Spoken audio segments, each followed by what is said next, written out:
السلام علیکم لسنرز، میں ہوں آپ کی ہوسٹ نیلم، اور نیلم آپ کو اپنے چینل میں ویلکم کرتی ہے۔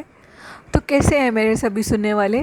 آج کافی دن کے بعد آپ لوگوں کے ساتھ بات چیت ہو رہی ہے۔ آئی ہوپ آپ سب لوگ ٹھیک ہوں گے، جہاں ہوں گے خوش باش ہوں گے۔ اور آج شب برات ہے اور اس کی بہت بہت مبارک ہو میرے سبھی سننے والوں کو اور ان کے گھر والوں کو۔ اور لسنرز، کافی دنوں سے میں اسٹک ہوئی ہوں، میں بالکل بھی ریگولر سٹوریز نہیں دے پا رہی۔ کچھ میرے چینل پہ ایشوز بنے ہوئے ہیں، دیٹس وائی میں سٹوری نہیں دے پا رہی، لیکن اسٹے ٹون، میرے چینل کے ساتھ جڑے رہیں اور میرے چینل کو سبسکرائب کریں اور لائک کریں۔ اپریل کے منتھ تک میرے چینل کی جو بھی پرابلمز ہیں وہ سولو ہو جائیں گی، اس کے بعد میں انشاءاللہ ریگولر سٹوری بھی دیا کروں گی اور اب بھی ریگولر رہنے کی پوری کوشش کروں گی۔ تو لسنرز، آج کی سٹوری بہت زبردست ہونے والی ہے، آپ لوگ اس کو سن کے بہت زیادہ ڈر جائیں گے۔ آج کی جو کہانی میرے ساتھ شیئر کی ہے، یہ میری ایک کزن ہے جنہوں نے میرے ساتھ اپنی سٹوری شیئر کی ہے۔ ان کا نام ہے ہانے، اور ہانے کہتی ہیں کہ یہ جو کہانی انہوں نے میرے ساتھ شیئر کی ہے، میری یہ جو کزن ہے یہ ڈیرہ اسماعیل خان والی سائڈ پہ رہتی ہیں، اور وہ میرے چینل کی سٹوری سن رہی تھی، تو انہوں نے کہا کہ میں اپنی بھی سٹوری تمہارے ساتھ شیئر کرنا چاہتی ہوں، تم اپنے سننے والوں کے ساتھ میری سٹوری کو ضرور شیئر کرنا۔ اور ایک سٹوری میرے ساتھ شیئر کی ہے خرم نے لاہور سے، اور ایک سٹوری شیئر کیا ہے میرے ساتھ شلپا نے انڈیا دہلی سے۔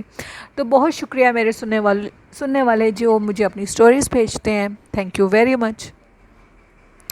تو لسنرز، آج کی پہلی کہانی ہانے نے میرے ساتھ شیئر کی۔ ہانے کہتی ہیں کہ میں ڈیرہ اسماعیل خان کی رہائشی ہوں، اور آج کی جو کہانی ہے وہ پچھلے سمرز کی ہے، اور وہ کہتی ہیں کہ ہم لوگ اپنے جو کہ ادھر جو سسٹم ہے وہ کچھ اور طریقے سے ہے۔ جو گھر ہے آگے بہت بڑا صحن ہے، برآمدے بنے ہوئے ہیں، برآمدے کے اندر کمرے بنے ہوئے ہیں، اور جو گرمیاں ہوتی ہیں، گرمیوں میں ادھر لائٹ اکثر ڈم رہتی ہے، جس کی وجہ سے ہم لوگ اکثر اپنے جو کہ ہم لوگوں کے برآمدہ ہے اس میں ایئر کولر لگا لیتے ہیں، اور آگے چک جس کو جو کہ وہ لکڑی کی بنی ہوتی ہے، چک جس کو بولتے ہیں، وہ پھینک دیتے ہیں، اور ہم لوگوں کا جو سارا رومز اور جو برآمدے ہیں وہ بہت زیادہ ٹھنڈے ہو جاتے ہیں۔ اور ہم لوگ پھر اس کے بعد جب دھوپ چلی جاتی ہے 6:30 بجے کے قریب، وہ چک وغیرہ اٹھاتے ہیں اور سین میں چارپائیاں وغیرہ ڈال لیتے ہیں۔ اگر لائٹ فل ہو تو ہم لوگ اے سی بھی آن کر لیتے ہیں، کچھ ایسی سچویشن ہے ان کی۔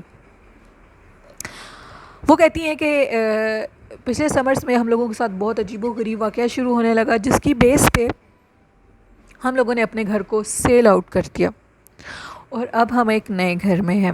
واقعہ کچھ اس طرح، آج سے پہلے اس طرح کبھی نہیں ہوا تھا۔ یہ مخلوق کہاں سے آئی، کیوں آئی، کسی نے بھیجی، جو کچھ بھی تھا یہ میں نہیں جانتی۔ وہ کہتی ہیں کہ ہم اسی طرح، گرمیوں کا موسم تھا اور اے سی بالکل کام نہیں کر رہا تھا، لائٹ بہت زیادہ ڈم تھی، تو میرے والد صاحب نے کہا کہ ابھی میں اپنے کام سے تھک کر آیا ہوں، تو ایئر کولر کو آن کرو اور چیک وغیرہ آگے کر دو۔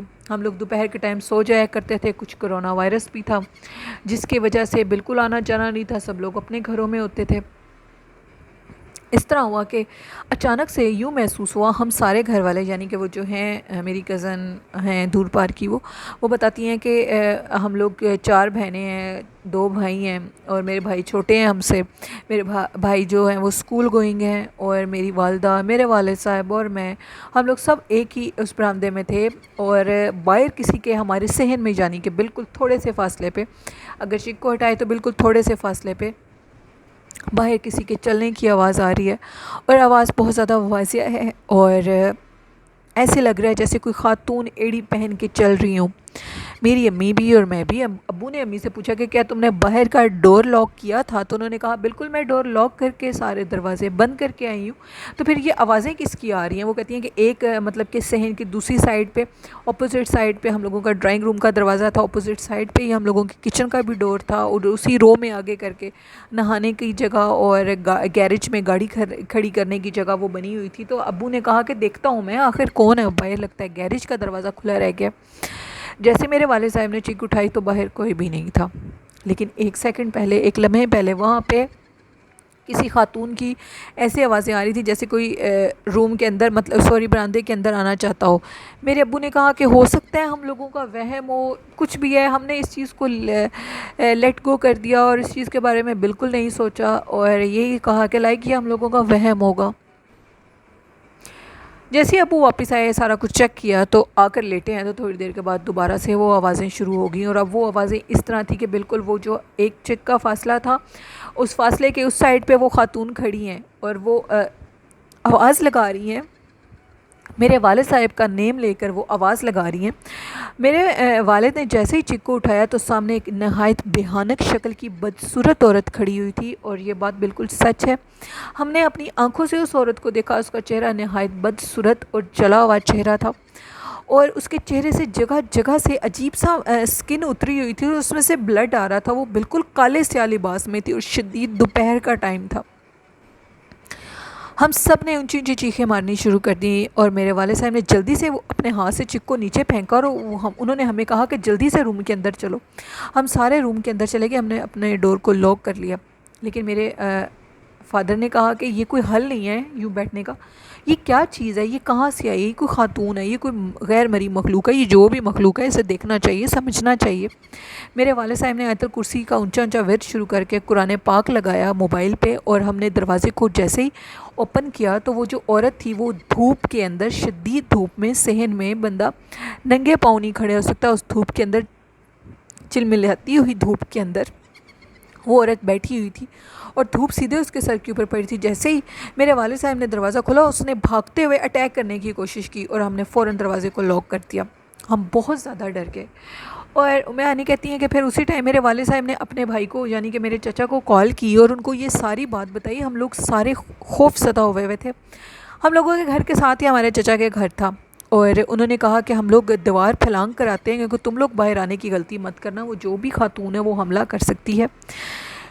میرے فادر نے کہا کہ تم لوگوں نے ایسے نہیں آنا، ساتھ کسی مفتی یا کسی عالم کو لے کر آؤ، وہ بہت ظالم اور خطرناک چیز ہے، وہ حملہ کری ہے اور وہ واضح ہو چکی ہے، وہ آج سے پہلے کبھی نہیں تھی ہمارے گھر میں، کبھی بھی ایسی سمٹمز نظر نہیں آئیں، کبھی کچھ ایسا نہیں ہوا، ادھر سے ادھر چیز نہیں ہوئی، تو یہ چیز کہاں سے آئی ہے؟ میرے چچا نے ایسے کیا، اور وہ جو مسجد امام تھے ہم لوگوں کے، ان کو لے کر آئے، دیوار پھلانگ کر وہ اوپر سے آئے۔ جیسے ہی وہ لوگ آئے تو انہوں نے اپنی آنکھوں سے دیکھا کہ وہ جو عورت ہے وہ ہم لوگوں کے صحن میں بیٹھی ہوئی ہے۔ وہ جو مسجد امام تھے انہوں نے 7 حجیں کی ہوئی ہیں، اور وہ بہت اللہ کے برگزیدہ شخص ہیں، اللہ کے حکم سے جو بھی ان کے پاس جاتا ہے وہ شفا لے کر ہی واپس آتا ہے، وہ حافظ قرآن ہیں۔ اور انہوں نے جیسے اس عورت کو دیکھا تو وہ عورت چیخنے لگی اور کہنے لگی کہ اس حد کو پار مت کرنا۔ انہوں نے کہا کہ تم کون ہو اور کیسے آئی ہو یہاں پہ، کیا دشمنی ہے تمہاری ان کے ساتھ؟ انہوں نے اسٹریٹ وے ان سے یہ پوچھا، اس عورت سے یہ پوچھا، اس عورت نے کہا کہ مجھے ان کے کسی قریبی رشتہ دار نے ان پہ کالا جادو کر کے مجھے ادھر تک بھیجا ہے، اور میں ان کو تنگ کروں گی، ان کو ہر قسم کا نقصان دوں گی، اور ایسے میں ادھر سے نہیں جاؤں گی، تم لوگ میرے ساتھ جو مرضی کر لو۔ وہ جو اللہ والے بزرگ تھے یعنی کہ وہ جو مولوی تھے، انہوں نے فوراً وہ گئے اس تک، انہوں نے اپنے گرد حصار کیا اور ان کو کہا کہ تم سب لوگ واپس چلے جاؤ، میرے چچا کو اور وہ جو اندر ہیں ان کو اندر ہی رہنے دو، تم لوگ اس کے ساتھ نہیں نبٹ سکتے، اس کی شکل اور بھی بھیانک ہو جائے گی، اس لیے یہ میرا کام ہے، میں جیسے بھی کروں۔ جو میرے چچا لوگ تھے انہوں نے ہم لوگوں کا دروازہ نوک کیا، اور وہ ہم لوگوں کے اندر آ گئے روم میں، اور ہم لوگوں نے ونڈو سے دیکھا کہ وہ جو مولوی صاحب تھے انہوں نے اس عورت کو بالوں سے پکڑا، بالوں سے پکڑ کے شدید اس کو جھٹکے دیے، زور زور سے اس کے بالوں کو اس کے سر کو زمین پہ پٹکا، اور کہا کہ ابھی میں تمہارے بالوں کو آگ لگا دوں گا، اسی ٹائم مجھے بتاؤ کہ تم واپس جا رہی ہو کہ نہیں۔ انہوں نے پھر ایک نیم بھی مینشن کیا جو کہ ہنی نے میرے ساتھ مینشن نہیں کیا، وہ کہتی ہیں کہ میں وہ نیم آن ایئر نہیں کر سکتی، وہ جس ریلیٹیو کا نیم تھا اس چیز کا نام لیا اور کہا کہ مجھے ان کو جان سے مارنے کے لیے ادھر بھیجا گیا ہے۔ وہ جو مولوی صاحب تھے انہوں نے اسی ٹائم اس کے بالوں کی ایک لٹ کاٹی اور لٹ کاٹ کے اس کو آگ لگا دی، اور آگ لگا کر کہا کہ جیسی آگ لگی، ہنی کہتی ہیں یہ ایک تصوراتی کہانی شاید لوگ اس کو سمجھیں، ہماری آنکھوں کے سامنے وہ عورت جل کے راکھ ہوگی اور اس میں سے دھوئیں نکلنے لگے، اور پھر وہ جو مولوی صاحب تھے انہوں نے اس کی وہ جو لٹ تھی اس کو ایک بوتل میں قید کر کے اور اس کو کہیں پھینکنے کا کہا ابو کو، پھر میرے ابو اس کو پھینک کر آئے اور انہوں نے کہا کہ یہ تم لوگ خوش قسمت ہو کہ یہ چیز موقع پہ پکڑی گئی ہے، یہ تم لوگوں کو 10-15 دن میں جان سے مارنے کے لیے آئی تھی اور اس نے تمہارے گھر کو ختم کر دینا تھا، تمہارے گھر میں بھی کسی نہ کسی جگہ پہ تعویذ لگے ہوئے ہیں، اس لیے بہتر ہے کہ اس گھر کو چھوڑ دو، اگر سیل نہیں ہو رہا تو کوئی اور گھر رینٹ پہ لے لو، لیکن فی الحال اس کو چھوڑ دو، لیو کر دو۔ پھر ایسے ہی ہوا، انہوں نے ایسے کیا کہ اس گھر کو ہم نے ٹمپریری طور پہ ہم کدھر اور شفٹ ہو گئے. ہم کچھ دن اپنے چچا کے گھر رہے, پھر ہم نے کہیں ایک گھر رینٹ پہ لیا. اس گھر کو ہم نے سیل کر دیا اور اب ہم ایک نئے گھر میں رہتے ہیں, اور اب ہم لوگ بہت خوش ہیں. انہی مولوی صاحب سے ہم نے تعویذ لی اور ہم لوگ اب بالکل اطمینان سے ہیں. اور جس دشمن نے یہ کیا تھا ہم نے اس کو اپنے گھر آنے جانے سے منع کر دیا اور اس کے ساتھ قطع تلقی کر دی, ہر تعلق ختم کر دیا. یہ کہانی تھی ام ہانی کی, جنہوں نے ڈیرہ اسماعیل خان سے میرے ساتھ شیئر کی. تو بہت شکریہ ام ہانی اپنی اسٹوری شیئر کرنے کے لیے. تو لسنرز, یہ تھی آج کی اسٹوری. میں نے کہا میں اپنے لسنرز کے ساتھ شیئر کرتی ہوں, تو لسنر آج میں اتنی ہی اسٹوری شیئر کروں گی. کل میں آپ کے ساتھ 2 اسٹوریز اور شیئر کروں گی, خرم کی اور شلپا کی. اسٹوری کافی لمبی ہو جائے گی, اور آج شب برات ہے, آج عبادت کی رات ہے, اس لیے کام بہت زیادہ ہے. اور میں نے کہا میں اپنے سننے والوں کے لیے یہ اسٹوری ضرور شیئر کروں. آپ لوگ میرے چینل کے لیے ضرور دعا کریے گا کہ میرے چینل کی جو پرابلم ہے وہ سولو ہو جائے, اور میں ریگولر اسٹوری پہ آپ کو کر سکوں آپ کے لیے اپلوڈ.